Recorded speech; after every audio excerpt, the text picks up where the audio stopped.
Bismillahirrahmanirrahim. Assalamualaikum. Bertemu lagi dengan sendiri atau diantarin. Semoga kita baik-baik saja dan semoga kita masuk surga. Amin. Sekarang masuk ke video. Masjid Ibrahimi. Tentu saja kemungkinan tidak asing di telinga kita, terlebih bagi para orang-orang yang pernah mendengarnya. Disebutkan menurut informasi yang beredar bahwa Masjid Ibrahimi adalah sebuah kompleks keagamaan yang berada di kota Hebron, Palestina. Kompleks ini diyakini sebagai tempat peristirahatan terakhir tokoh leluhur dalam tradisi keagamaan, yaitu Abraham, Ishak, Yakub, Sarah, Ribka dan Lea. Sejak awal berdirinya, tempat ini berulang kali berubah fungsi menjadi masjid, gereja, maupun sinagoge sesuai dengan penguasaan politik dan militer pada masanya. Kemudian menurut informasi yang beredar bahwa banyak tokoh penting terlibat dalam sejarah panjang Masjid Ibrahimi. Sultan Salahuddin Al-Ayyubi merebut kembali kompleks ini pada tahun 1188 dan menjadikannya masjid. Tokoh-tokoh Eropa seperti Raja Baldwin dari Yerusalem pada masa tentara salib juga tercatat membuka gua untuk memverifikasi keberadaan jasad para leluhur. Tokoh Yahudi seperti Maimonides dan Benyamin dari Tudela pernah berkunjung dan menuliskan catatan perjalanan mereka. Pada abad ke-20, tokoh militer Israel seperti Rabbi Shlomo Goren juga memainkan peran ketika masuk ke kompleks setelah Perang 6 Hari. Kemudian menurut informasi yang beredar bahwa perubahan fungsi dan penguasaan kompleks berlangsung sejak abad pertengahan hingga masa modern. Pada tahun 1100 wilayah ini direbut oleh tentara salib dan dijadikan gereja. Pada tahun 1188 Sultan Salahuddin Al-Ayyubi merebut kembali dan menjadikannya masjid. Pada masa pemerintahan Mamluk sekitar tahun 1318 hingga 1320 dilakukan perluasan besar. Pada masa Ottoman kondisi kompleks dipulihkan.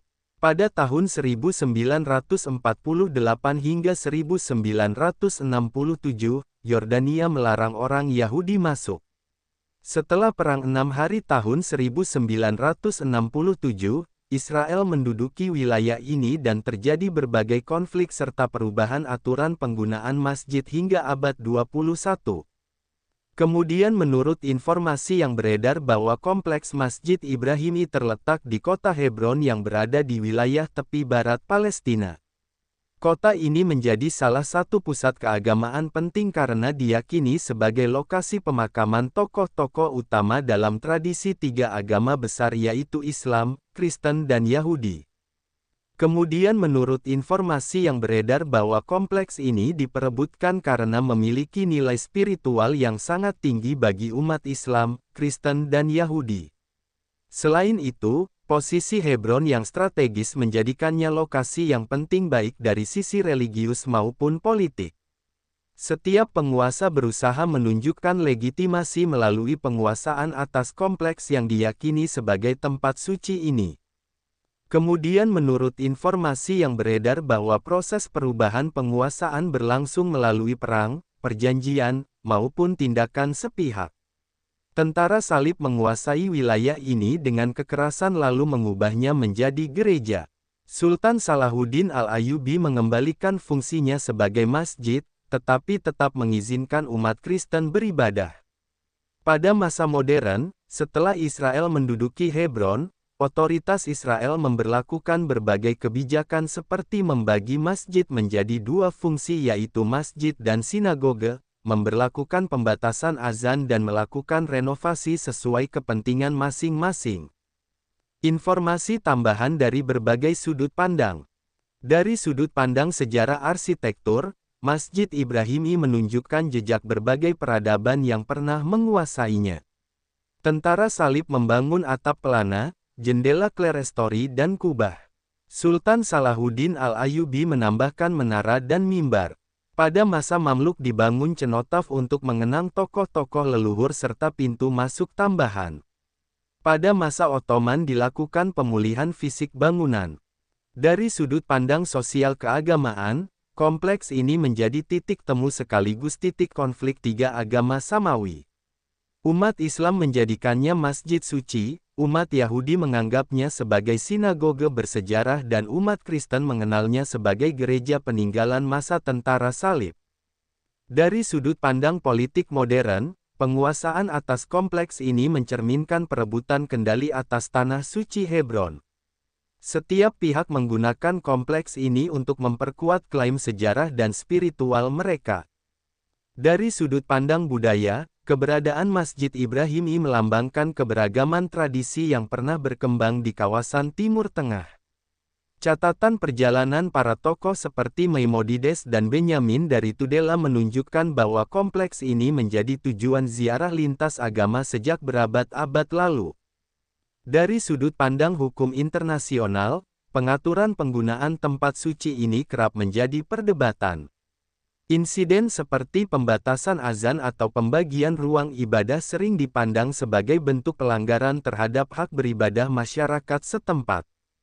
Sejarah panjang Masjid Ibrahimi memberikan pelajaran hidup tentang pentingnya menjaga toleransi antarumat beragama. Ketika penguasa seperti Sultan Salahuddin Al-Ayyubi mengizinkan umat Kristen tetap beribadah meskipun kompleks telah dijadikan masjid, hal itu menunjukkan sikap toleransi yang patut dicontoh. Nilai positif lain adalah penghormatan terhadap leluhur yang tetap terjaga di tiga tradisi agama. Dari sejarah kelam berupa pembantaian atau perusakan kitab suci, manusia dapat belajar bahwa kekerasan atas nama agama hanya menambah luka dan perpecahan. Kelebihan Sultan Salahuddin Al-Ayyubi adalah kemampuannya mengembalikan fungsi masjid dengan tetap menjaga hak ibadah umat lain. Ini menunjukkan sikap bijaksana dan rasa keadilan. Kekurangannya adalah penggunaan perang untuk merebut wilayah, meskipun pada zamannya hal ini merupakan cara yang lazim. Kelebihan tentara salib adalah meninggalkan warisan arsitektur yang hingga kini masih bisa diteliti. Namun kelemahannya adalah larangan total terhadap umat Islam dan Yahudi yang menimbulkan perpecahan. Kelebihan pemerintahan Mamluk adalah keberhasilannya memperluas ruang ibadah dan membangun cenotaf yang menambah nilai sejarah. Namun kebijakan melarang umat Yahudi masuk hingga batas tertentu menunjukkan sikap diskriminatif.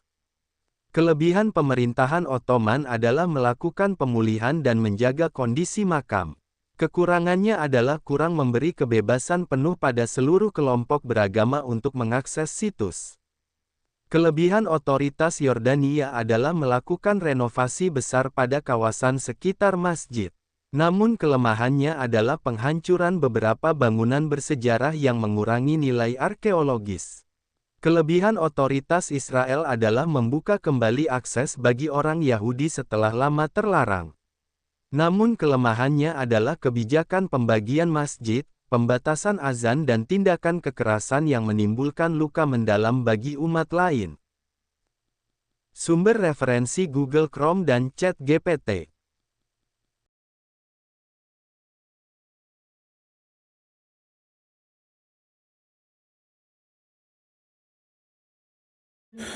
Tentu kita tahu bahwa dalam setiap perjalanan hidup selalu ada saat ketika diri kita merasa lelah, goyah, bahkan ingin menyerah. Namun di balik setiap perintangan tersembunyi peluang untuk tumbuh dan menguatkan diri kita.